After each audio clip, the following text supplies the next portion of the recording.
আমরা ইংরেজি শিখব সঠিক নিয়মে। তো সঠিক নিয়মটি কি? প্রথম কথা আমাদের মনে রাখতে হবে যে আমরা শুধুমাত্র কিছু বাক্য মুখস্থ করব না, শুধু কিছু ইংরেজি সেন্টেন্স মুখস্থ করে নিলাম, সেগুলোই বললাম, তাহলে কি হবে? আমরা শুধুমাত্র সেগুলোই পারবো। কিন্তু আমরা যদি নিয়ম শিখে নিই তবে কি হবে? আমরা যে কোনো বাক্যই পারবো। যেমন এখানে যে লেখা আছে আমি ফুটবল খেলি, অথবা আরেকটি লেখা আছে জয় ফুটবল খেলে।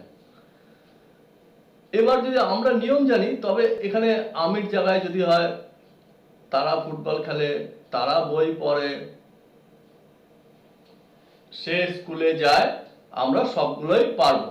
তাই আমরা সবসময় এটা মাথায় রাখতে হবে, যদি আমাদের শিখতেই হয় তবে আমরা কখনোই শুধুমাত্র কিছু সেন্টেন্স মুখস্থ করব না। আমরা কি করব? আমরা নিয়ম শিখব, আমরা নিয়মে জোর দিতে হবে। তবে তাই এবার আলোচনায় আসা যাক। যেমন এখানে আমি ফুটবল খেলি এবং কি আছে জয় ফুটবল খেলে। তো এগুলো কি হবে? এই যে মনে রাখতে হবে যে কাজগুলো আমরা প্রত্যেকদিন করি, যেমন আমি বই পড়ি, আমি স্কুলে যাই ইত্যাদি। এছাড়া যদি বলা যায় যে তারা ঘুমায়, তারা বাজারে যায়, যাই হোক প্রত্যেকটি এই যে প্রত্যেকদিন যে কাজগুলো আমরা করি সেইগুলোকে বলে সিম্পল প্রেজেন্ট টেন্স। তাহলে আমরা কি নিয়মে আসবো?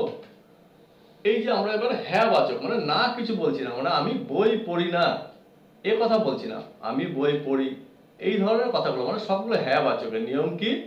সাবজেক্ট মানে বিষয় প্লাস ভার্বের প্রেজেন্ট ফর্ম প্লাস অবজেক্ট। আর একটা কথা মনে রাখতে হবে, থার্ড পারসন সিঙ্গুলার হলে ভার্বের শেষে এস অথবা ইএস যোগ করতে হবে। অর্থাৎ প্লে, প্লের জায়গায় কি হবে? প্লেস। থার্ড পারসন সিঙ্গুলার মানে কি? মানে একজন বা একটি জিনিস। যেমন ধরা যায় জয়, জয় কি? একজন। তাহলে জয়ের সাথে কি হবে? জয়, জয় খেলে বললে কি হবে? তাহলে জয় প্লেজ, জয় প্লে হবে না। তাহলে এবার আসি, এবার পরপর আলোচনাগুলো করি।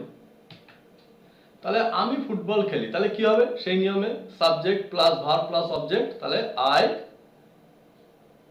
প্লে, ভার্বের প্রেজেন্ট ফর্ম, আর ফুটবল, আই প্লে ফুটবল। ঠিক একইভাবে তাহলে নিয়মটা কি পেলাম?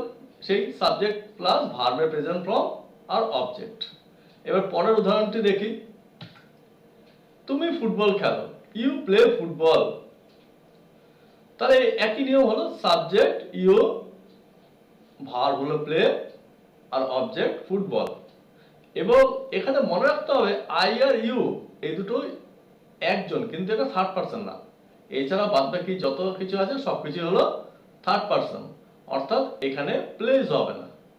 আইও একজন, ইউও একজন, কিন্তু এটি যেহেতু থার্ড পারসন সিঙ্গুলার নয়, আই আর ইউ ছাড়া বাদ বাকি সবকিছু থার্ড পারসন সিঙ্গুলার হয় একজন হবে।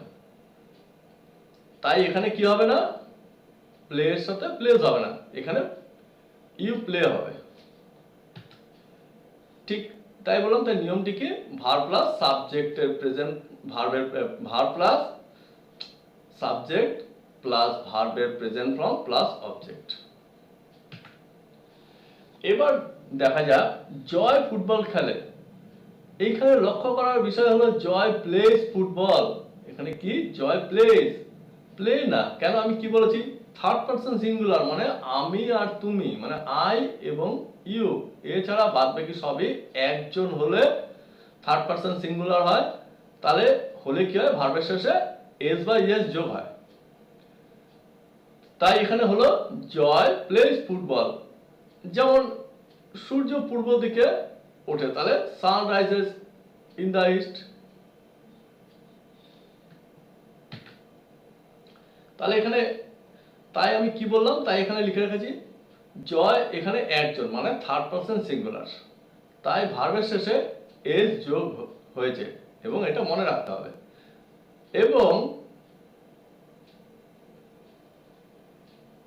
এটাও মনে রাখতে হবে যে আই এবং ইউ ছাড়া বাকি সব একজন বা একটি জিনিস হলে ভার্বের শেষে এস যুক্ত করতে হবে বা এস যোগ করতে হবে।